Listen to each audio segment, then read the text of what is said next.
Contrast your experience for me living in a city like this versus living in Windsor. Ooh. I mean, this is a topic that's come before. Let me give you a little green light here, okay? For sure. Everybody I've talked to who has, for lack of a better term, escaped Windsor. I've heard it a lot, right?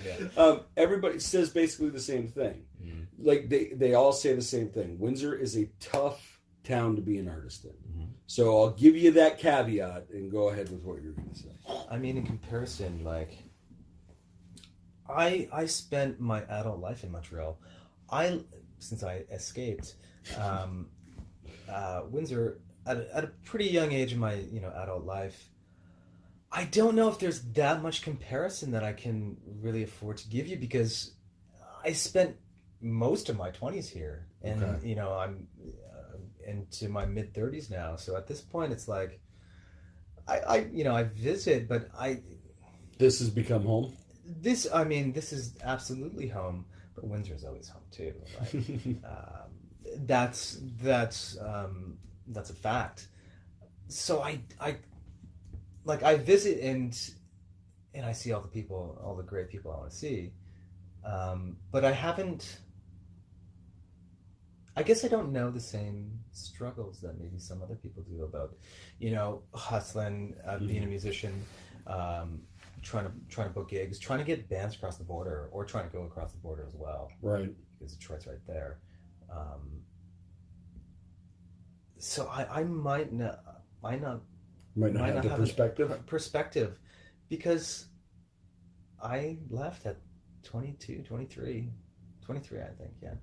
So you kind of did all your adult growing up here anyway. Yeah. Not to say that I don't have an opinion about it. I mean, sure. I think it makes Windsor a very special place because it has some struggles of there's not a lot of venues to play. I experienced some of that, of course. Getting across the border 10 years ago wasn't that easy. Right. As a dual citizen now, it's by law I can. But there is some limitations. But I think there's a ton of good talent in Windsor. Whenever someone sends me like, "Hey, it's my friend's band," I'm playing in this band, friends from Windsor, it's always like, "Fuck, that's good." It's normally my initial reaction. I don't know if there's something in the water in the Detroit River or something. I mean, I'm pontificating here, but I'm convinced it has something to do with the fact that we're being right across the river from Detroit, we're connected, but we're separate. So we have all of the sort of overflow from the talent, right? Like if you start, and I have with like the WMA and that kind of thing, you start digging into the history of like entertainment and music in Windsor. What you find is you get all of the direct influences, like my best friend was Berry Gordy, like that kind of shit, right? Like you get those. It's those artist adjacent things, kind of like we were talking before, right? Like you've got the big names that everybody knows, and then you have all of the people who they surround themselves with. Yeah, and those people that you see as like the big names really are the result of the people they surround themselves with. And what Windsor is all those fucking people. Well, I mean, the circles grow, right? Yeah. So-and-so knows them, and it grows and it grows and it grows. And geographically, we're neighbors, right? Mm-hmm. As Windsor and Detroit. I wish some of the barriers, I'd like to see some of the barriers torn down, as far as musicians crossing the border, as bands from the US can come into Canada with little to no questions, but with our visas as Canadians going into the US, it's a totally different story. That is something I would like to see change in the near future, because it's a great market to play for sure. And then there's a ton of people to play with, but I think that what happens in Windsor most time is because you refer to Windsor as a bit of an island because of the Great Lakes and the surrounding lakes, and it is so south. Not that you're struggling to escape the island, but work with what you got, and there's a ton of talent in there. Oh, 100%. And it's never too far from all of the things that start to radiate out of that scene, and I think it can really spread. And I like it. Do I miss it? No. But... I think it's funny because I think the one thing that I've learned more than anything in just this journey of talking with artists and stuff, most of whom have come out of Windsor, is that when you grow up as like a young creative kid in Windsor, in that area, you feel like the world of creativity is so far removed from you. Like, because you don't know anybody who does this shit. They're all factory workers and whatever, and like, all right, I'm going to do this, that. And it turns out, like, no, like, every one of them is, and nobody's figured out how to tell each other. Like, it's... Oh, I was, growing up, being a creative, I was bullied, I was harassed, I was, it was, if you're a little bit different, it's not always supported. Times change, and it's small town Windsor. You run into those issues, but if you're good enough to just brush it off and keep going and not let it stop you, then that's fine. Maybe those, that blue collar mentality is like, it's okay. I think some of that generates maybe some angst and it it energizes creativity, and that's quite all right. I honestly think that blue collar mentality is almost what the entertainment industry needs more of now. Interesting. Why? It's the just get it fucking done. You know what I mean? Yeah. Like, yeah. And you're a producer guy, and you sound like you're definitely an explory type, but like artists have a bad habit of like, are we fucking done? Yeah. Like at some point, it's better to just be done than to be perfect. That's true. There's times to let things go and to finish what you've done and to let it go into the world. It's hard when you're very attached to it. Yeah. But yeah, maybe some of the blue collar mentality is okay. I mean, I like to work all the time. Yeah. Can I always do it? No. But I think I have some of that ingrained into me for sure. Just good work ethic. Get things done. The folks that I get to talk to usually do. Right? So like the people like yourselves who have managed to kind of, take yourself out and get yourself here or whatever. Like that's, to me, I look at guys like you as an anomaly.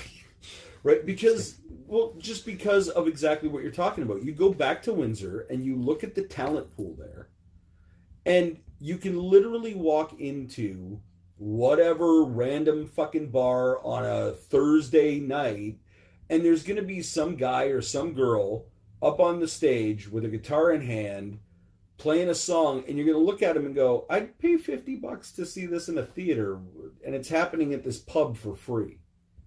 But then that person like walks out and goes home and then gets in their regular job and does whatever, and never gets the encouragement that they would normally get in a different place. So you get this mentality that like, well, it doesn't matter how good I am, nothing's going to come of it. And that you feel stuck in there. If you know what I mean? Yeah, I mean, personally for me, like, I was that person playing, free shows and in smaller venues and smaller bars, or making a few bucks, and I always try to see a bigger picture and look ahead a bit, and make decisions that were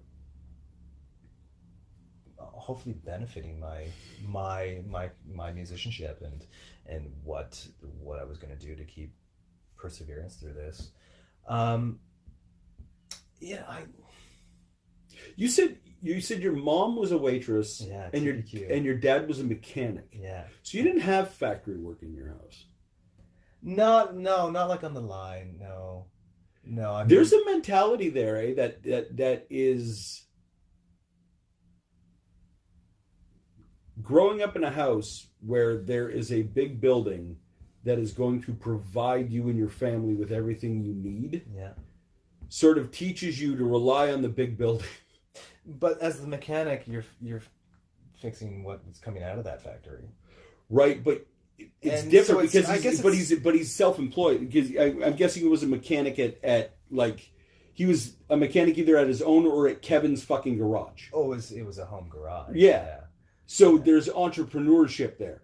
Factories don't teach you entrepreneurship. That's true. And I guess as a waitress, there's a bit of that. There's hustle. There's hustle. And, you're feeding the people that work in the factories, right? Who all come out going, I deserve. Or the Detroit Red Wings. And my mom would come home like, hey, I got Steve Eisenman's autograph for you. You fed him ribs, right on. He's my favorite hockey player. So I guess I wasn't, knowing the work ethic of hustling, of, making ends meet for yourself is ingrained in me, but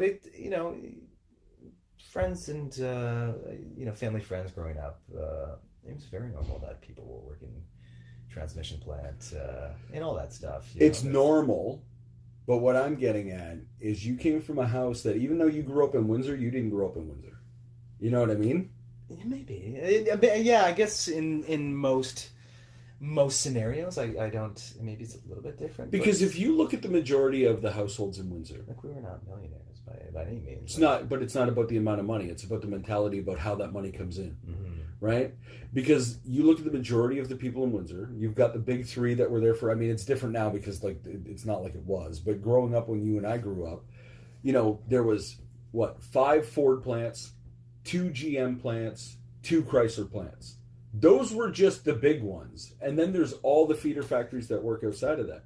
All of the people and all of the families and my family included, right? Dad worked at Chrysler, mom worked at GM, so I wouldn't be here if it wasn't for that stuff. But it's a different mentality because growing up in those houses, what you learn is there's a place you go from X hour to X hour.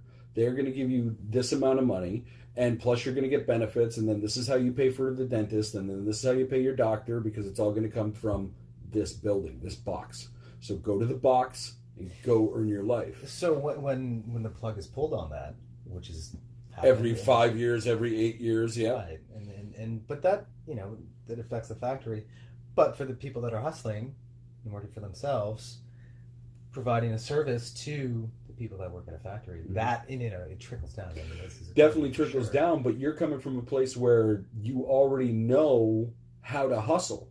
So like as it's getting pulled back, you've already come, and I mean it's not, I'm oversimplifying for sure, but you're coming from a place where it's like you didn't know 2 weeks ago, like you knew your money was coming in because there's this thing you were doing, but if it didn't, then okay, I got to do something to generate more income. Whereas when you rely on that box, that factory, and they pull the plug, you're sort of lost out in the wilderness of like, where's the next box I grab onto? Yeah, it's scary. It's scary to think about. Don't forget you can subscribe to our full audio episodes on Spotify, Apple Podcasts, or anywhere you find your audio podcasts. The full episodes, highlights, and our live off-the-floor performance videos can be found at our YouTube channel, and you can follow us on Facebook and Instagram at the AVB Podcast. Of course, you'll find links to our incredible sponsors and this week's guest in the description below. The AVB Podcast is part of the Border City Network. Find more great content at bordercitynetwork.com. See you next time, folks. Bye-bye.